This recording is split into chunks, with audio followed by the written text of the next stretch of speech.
Hi, I'm Amy and I'm an artist here at Zieler Art Supplies. Over the course of these 3 art classes, I've been guiding you through an introduction to watercolour painting, giving you some top tips and techniques and also some project ideas and inspiration to get you started with watercolour painting. I'm using the Zieler watercolour bundle set, which comes with all the items I need to get started.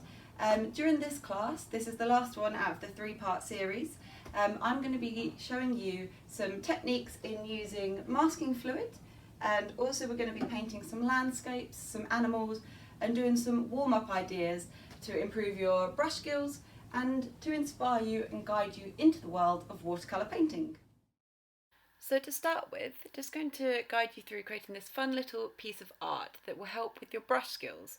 So like we were doing last week, we're using the brush as its shape. So here, using this water brush, you can get a really nice petal shape.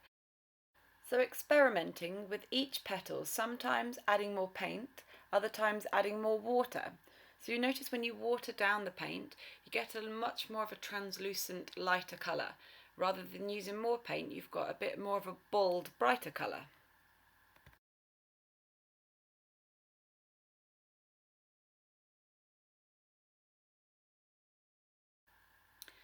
So now I'm going to try something similar, but this time using layers. So starting off with a really pale green that I've watered down quite a lot. So we want this to be our first layer of leaves.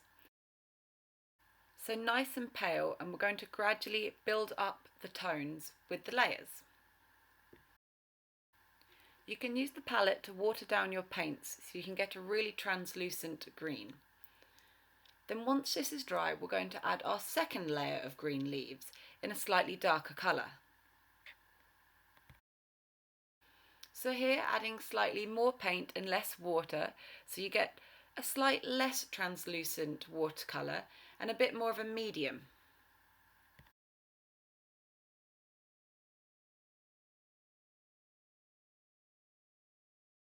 So once that's dry, we're then going to add an even darker green layer of leaves. So repeating the same things, and you're just layering it all on top of each other. So this can be a really good little practice to do to practice your brush strokes, but also you can start to see how you can create depth in an image by building up your tones and colours, starting really light and gradually getting darker.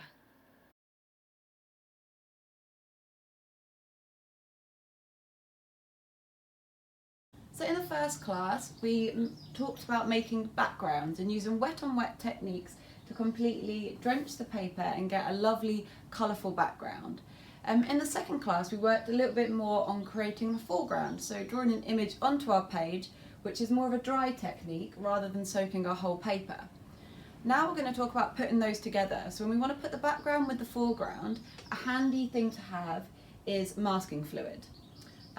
So using masking fluid, we can paint this on with a paintbrush, but it is incredibly sticky and dries very fast. So we want to use an old paintbrush, one that we don't mind destroying because it does destroy paintbrushes. And what we're going to do is we're going to mask off an area on our page, and once we put this down, this then means we can paint all over the page and it will mask off and leave the markings nice and white, so then we can add our foreground and that'd be nice and vibrant.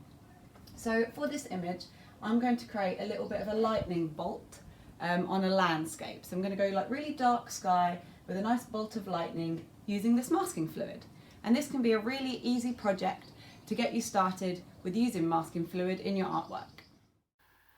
So starting off just by doing a rough sketch of my lightning bolts, I'm then going to paint on with the masking fluid. So you'll find masking fluid has a little bit of a sticky consistency, so you might find it strange to work with at first when using your paintbrush, and you'll also find that it dries really quickly, so it's important to put the lid on when you finish using it immediately, and also to pick all the gunk off your paintbrush. But it's inevitable that a lot of it will dry in, so that's why it is best to use an old paintbrush for this. Then once this is completely dry, we can then start to add our colour. So I'm going to go for some really pinky purples around the lightning. As you can imagine, when a lightning bolt comes out of the sky, you see it kind of light up a pinky purple colour. But you could choose whichever colours you want. You might want to use more kind of yellowy orange tones or bright blues. So I'm then going to start to add in some dark blue and using the wet on wet technique to let all the paints bleed into each other nicely. When I leave this to dry, I'm also going to add a splash of salt so I get that really nice kind of tie-dye effect.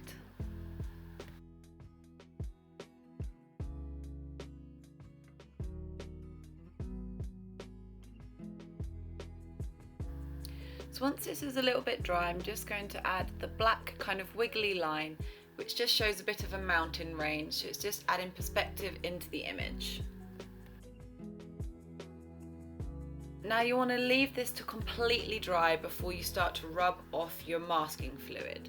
So I like to leave it even overnight, because if it's even slightly wet, you'll start to smudge around the colours and you'll mess it up. So it's best to leave it till it's completely dry, then you simply just rub away with your finger and the masking fluid will peel off the page.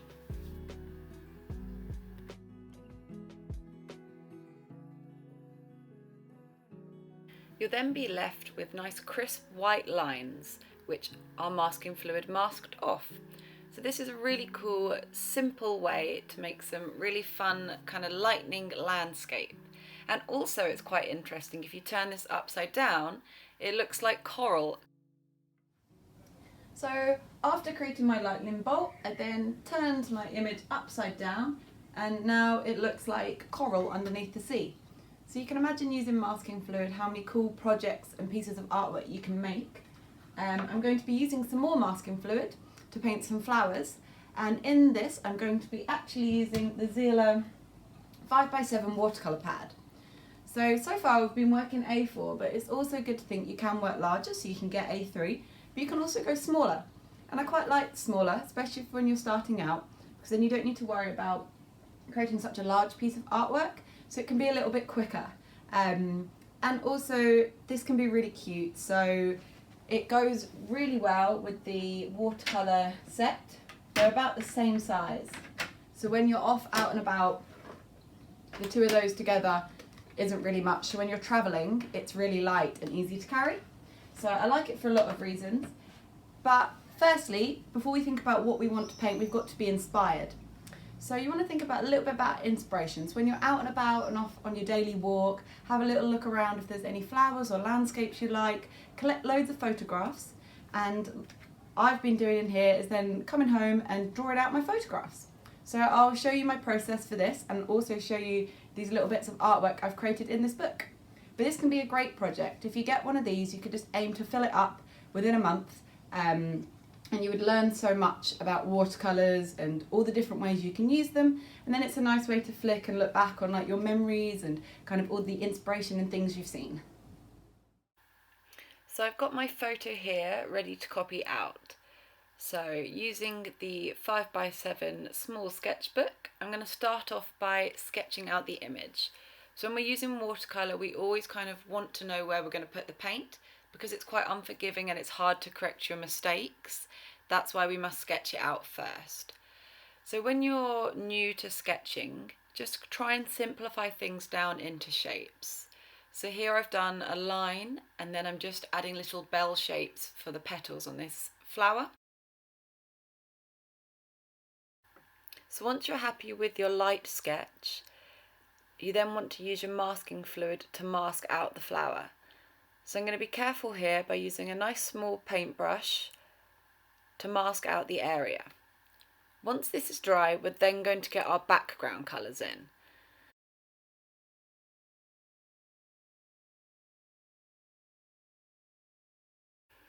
So seeing as it's a nature scene, I'm using loads of different shades of green. Using a quite wet technique to have all those puddles of paint blend in together.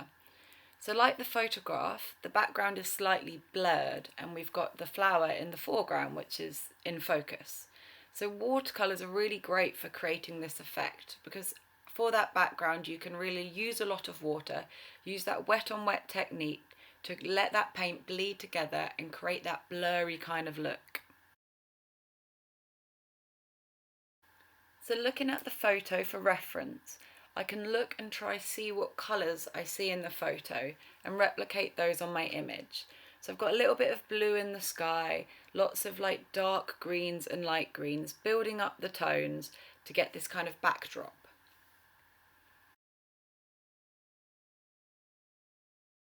I'm then adding in a couple more finer lines for the trees, but I'm doing this while the page is wet, so it still gets that kind of blurry effect as the colours bleed together, because I don't want any sharp lines in the background. The background I want to all be blurred, so that I'm going to be focusing on the plant in the foreground.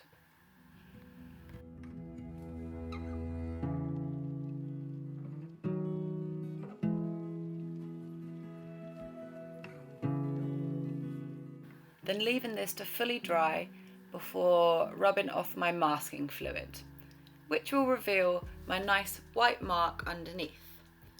Then, using the smaller rounded brush, I'm going to paint in my flowers. So to mix the right colour, I'm using my palette to mix together the purple and the pink to get a nice tone for my petals. Filling in my bell-shaped flowers using this colour, so starting off just nice and pale, and I'm going to slowly build by adding more dark tones and light tones to make the plant look more realistic.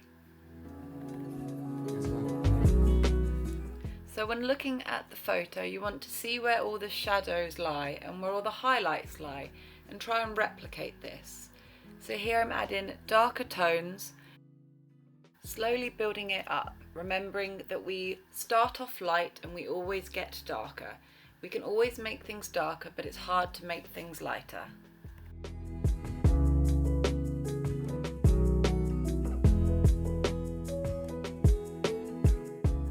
Once I've got all the flowers in, I'm then going to add in the stem. So I don't want this to overlap any of the flowers, so I'm being really careful using the fine point of my brush and being nice and steady. When you're doing watercolour, you want to be comfortable because it can be quite a patient and slow process.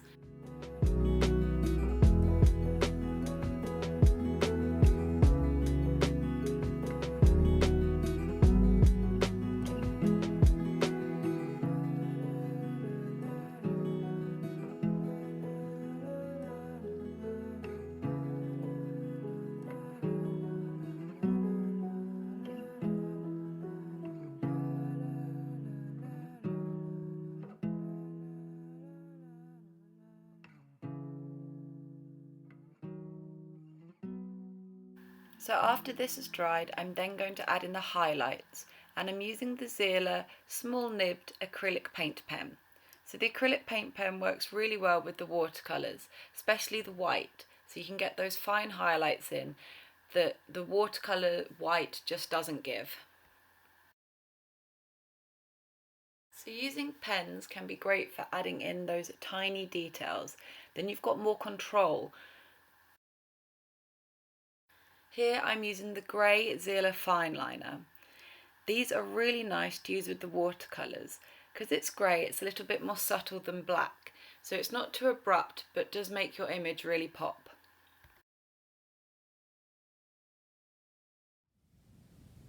So I here just want to share with you my little watercolour pad. So some of the paintings that I've been doing in here. So I've been taking inspiration from some of my holiday photos and things I've seen out and about on walks. But here you can see I'm really using that wet on wet technique to get that kind of colour bleed to create this scene from Glastonbury. So I've really go quite randomly with this sketchbook, and I like it just to jot down things that inspire me, stuff that I like to see. It really gets you painting when you're working little. And it helps to try with different techniques. So kind of different nature scenes, then you find sometimes I'm using fine liners with the watercolour, which work really nicely. And playing around, experimenting with different styles. Some paintings really bright and full of colour, others a little bit more muted and simple. So you can really think about different types of artwork and what it is you're interested in painting.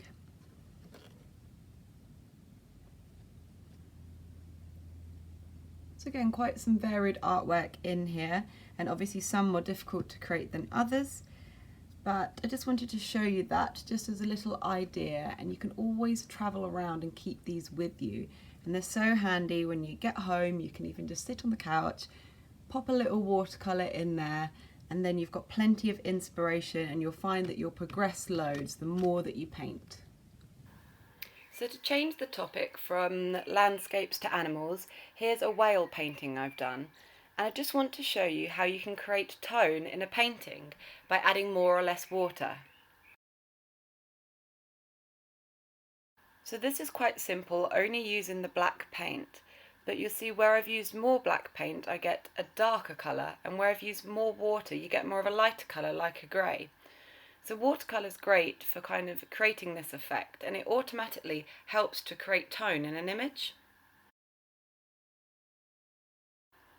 So by having these darker shades next to these lighter shades, this helps to make the painting look less flat. If it was all just one dark colour, it would look quite flat, so less three-dimensional. So it's something important to consider when you're trying to create a painting, leaving room for these tones, so to have lighter shades and darker shades next to each other to make your artwork look more 3D.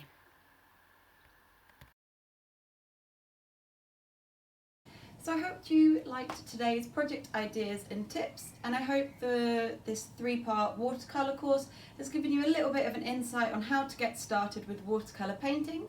I'd love to hear what you thought of this class, or if you had any other subjects you'd like us to cover in the future. But the best thing to do is when you're starting out is to keep trying, get loads of inspiration, keep painting, and you'll only get better the more you do it. So good luck!